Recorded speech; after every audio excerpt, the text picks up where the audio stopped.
All right. Let's see here. All right. So this is a game in the Ushakov.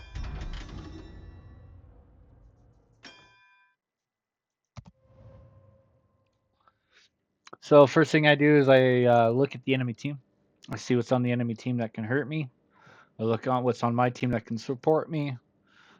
This ship's weakness is torps and fires. So, and the CB, of course. So I'm looking at the map. I'm looking at where I'm spawned, and my thought process right now, with all my available information, is I'm going to go where the Annapolis goes. I am going to follow this Annapolis. I am going to support him. I'm going to try and keep him alive, and we're going to overlap AA. That's my thought process right now.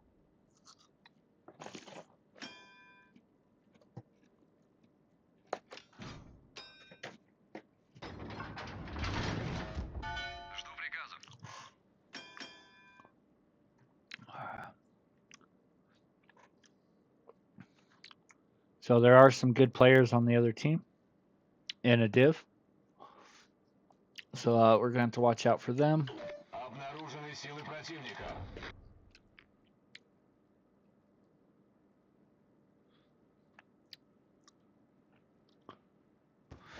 think I'm going to try and get cheeky here. I'm going to go up behind the islands and shoot through the gap so I can kind of remain safe. Maybe mostly unspotted.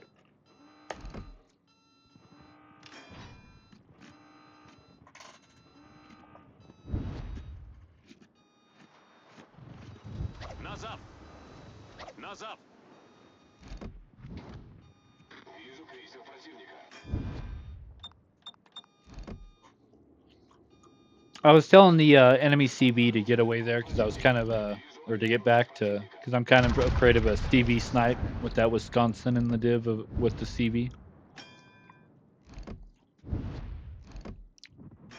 The enemy CV looked like he was possibly going for a CV snipe there, but then he changed his mind. This is a shortlist game too, 9 versus 9, because the other super battleship on the other team stayed in the queue for too long. If you play a super ship, do not stay in queues for longer than 3 minutes. After 3 minutes, back out, go back in, or you cause shortlist games like this.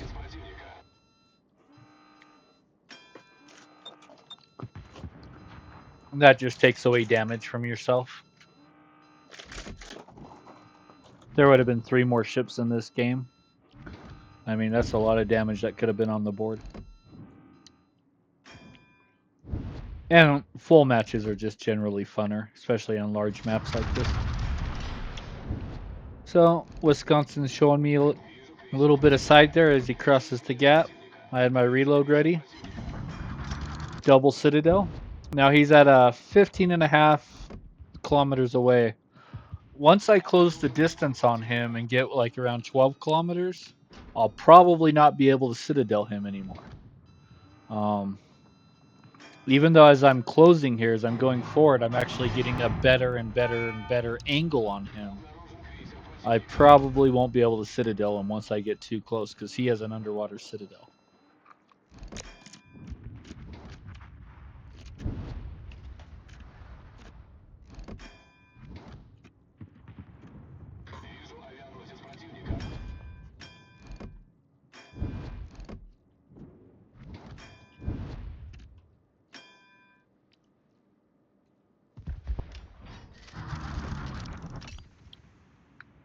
Now one of their DDs has already died. Their other DD spotted all the way on the 1 line. So I'm feeling safe to keep pressing mid like this right now. If there would have been unspotted DDs or more DDs in the game, I might not have pushed this aggressively in the center right now, behind this Annapolis. Now, both of our DDs are dead now. So we've lost both of our DDs. It's not looking too good. We are up on buffs.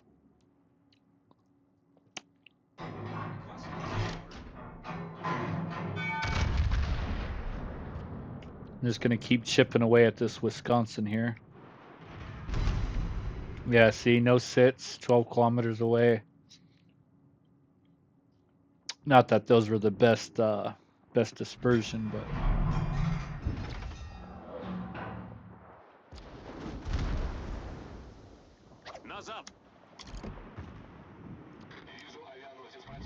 telling the Annapolis to get back because it looks like he's kind of about ready to face a 3-on-1 there. Reporting the position of a strategic target.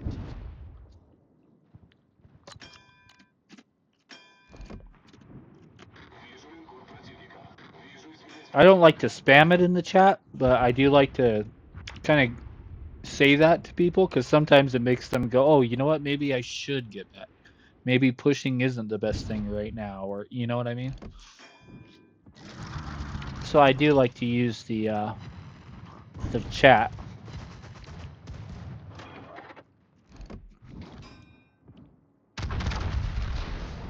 Patrice showing me broadside, but he has black hole armor, and at max range, the dispersion on this thing's, yeah, pretty awful.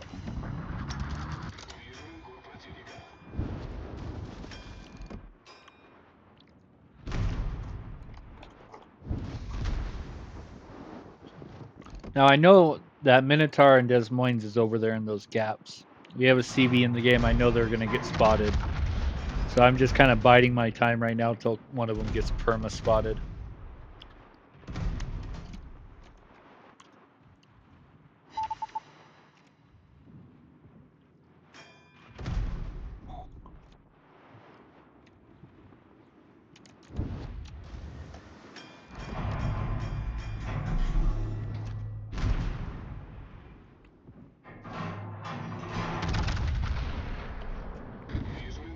Minotaur's farming someone else down, so he's not paying attention to me. And that was a mistake. One sit, 4 overpins was enough to do the job. Now that Des Moines is still over there, and I want to make sure I take care of him too. I'm going to have to push up to get an angle on him.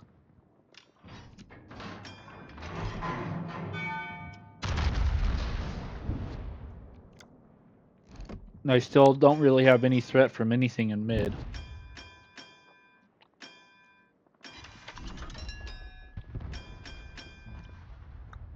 I mean, really, the biggest threat to me is the Patrie, and he's not even engaging me. So, but that Des Moines looks like he's about ready to kite away. So I'm still pushing forward here, trying to get an angle on Des Moines. I have my funny button ready. I had to kind of look up over the mountain like that to kind of find the right place to aim. And there's double Citadel.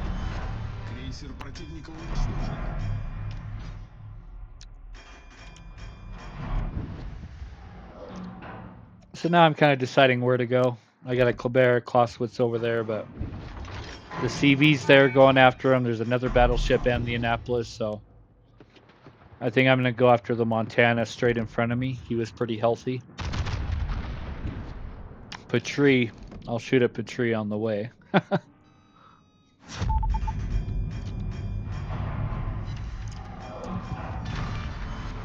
And that was enough to do it. I still have my funny button, just sitting on it.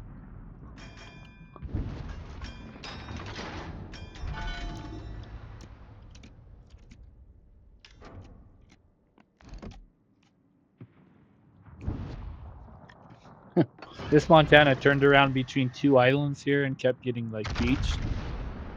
I kind of feel bad for the guy.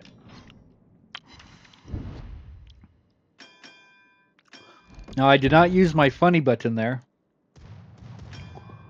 because I'm waiting for my rear turret to come around.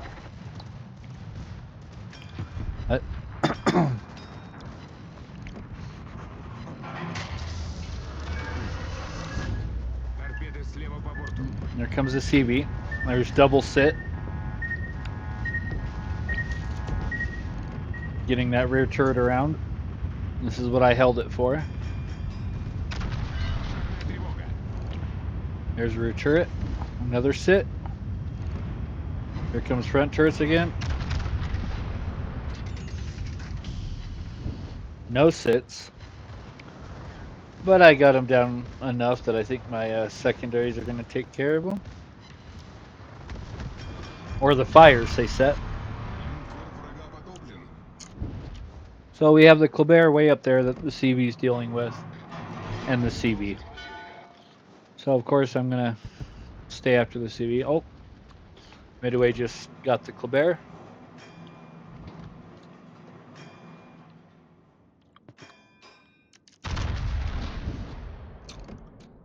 I thought he was going faster than what he was. I read his smokestack wrong. Nice work. And I read it wrong again here. I thought he was speeding up, and I was like, oh, okay, he hasn't just sped up enough yet. Still got to sit, but I was not reading his speed right.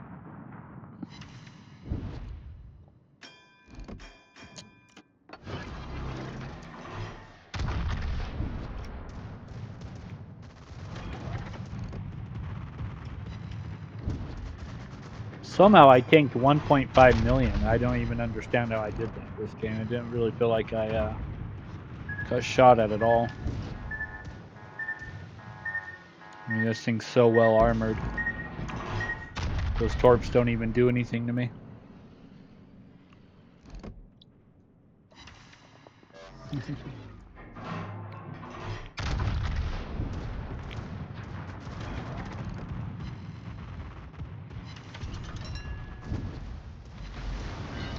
And Wisconsin took the kill.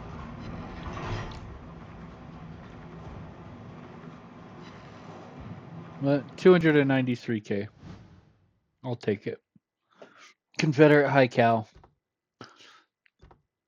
Uh, I think this ship is best played aggro, played aggressive. I think it's best played in the middle of the map.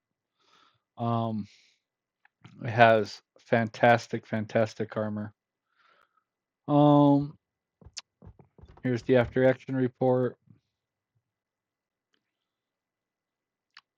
Really, it wasn't anything special of a game. It was kind of a boring game. But you can see just how strong the ship is. I'm going to show you the build of Ushakov now that I run.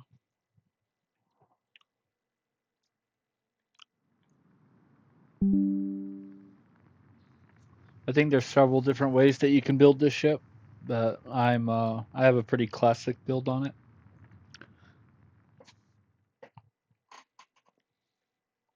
It has enough hit points and health pool that you can, use 5 heals in it.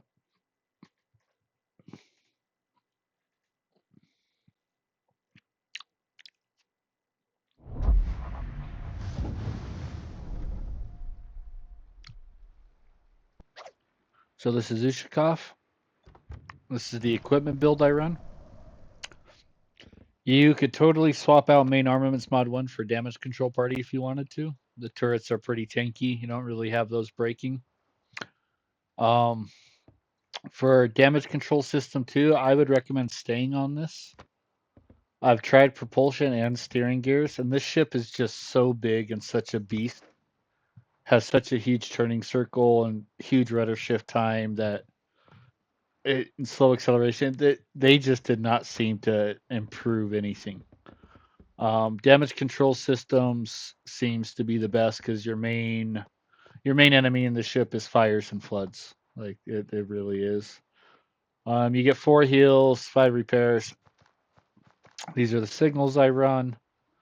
Um, this is the build I run. I run preventive. A lot of people's probably going to run emergency repair expert. I run preventive maintenance because your secondaries aren't bad, and neither is your AA. And one of your weaknesses is carriers. And if you keep the AA alive on this, the AA is actually pretty good. You get 12 flak bursts, some really good AA damage. The AA on this is pretty solid if you keep the mounts alive. So I go preventative maintenance. I go vigilance to add 7% to torpedo reduction and farther torpedo spotting range because, like I said, its weakness is fires and floods, so that includes torps. Adrenaline rush, improved party readiness. This gives me an extra heal after 2 million tanked.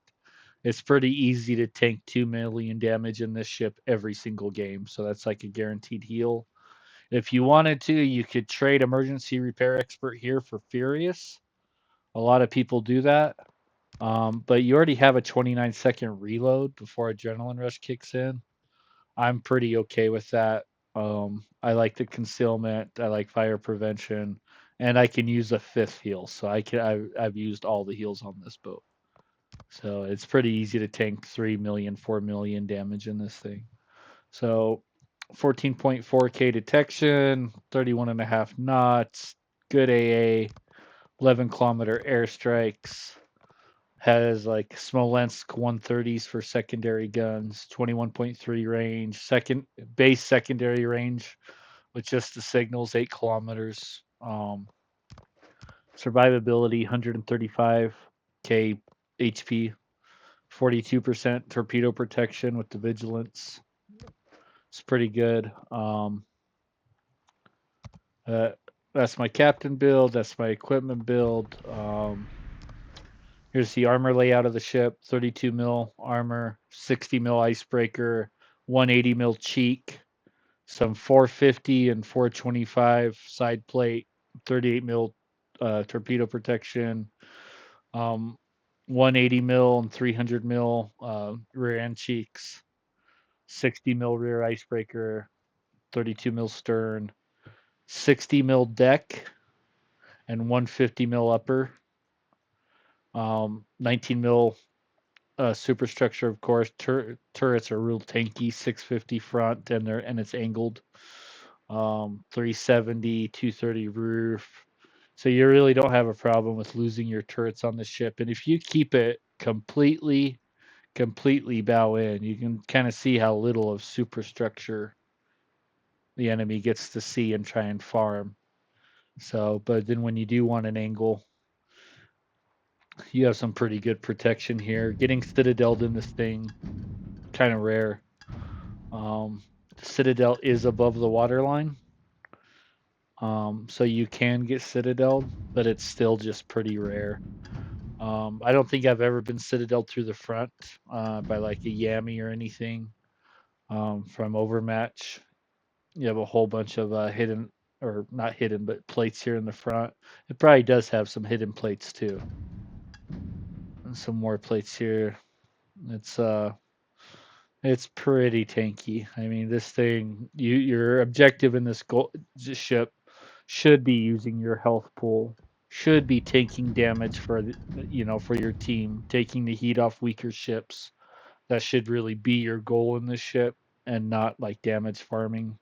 Definitely not back of the map sniper. It's best played aggro. And but that's my opinion on Ushakov. Take it or leave it. I have had really bad luck in this ship. I consider it one of my cursed boats. Um, Here's my stats in it. 5,000. Da da da. I guess my records, my statistics. Here's my average damage values compared to the server. So I'm ahead on warships, destroyed warships. I'm ahead on damage. I'm low on planes, even though it's still blue. I'm low on planes, and then my win rate is absolutely horrible. 42% win rate. Server average is 51. I lose game. I'll have good games in this ship and lose game after game after game. It's a cursed boat for me. It just is. It doesn't matter how good I do in it. It's cursed. But overall, it's a good boat. It's a super Kremlin. I mean, what did you expect from a Russian company with a Russian ship? Um, it is one of the strongest as far as like armored and like damage taking ships in the game. It's uh it's a good ship. It's a good ship. It feels right at home brawling with a Kurfürst, believe it or not. I'm not saying that to build a secondary build or anything, but playing it aggressive, going right in with the Kurfürst. I mean, your guns really hurt, and the stuff you can get away with because of your armor scheme is pretty silly. I mean, fires and floods are your main enemy. Keep those away from you, and you're good. But anyway, thanks for watching, guys. You guys have a good day. Catch you in the next one.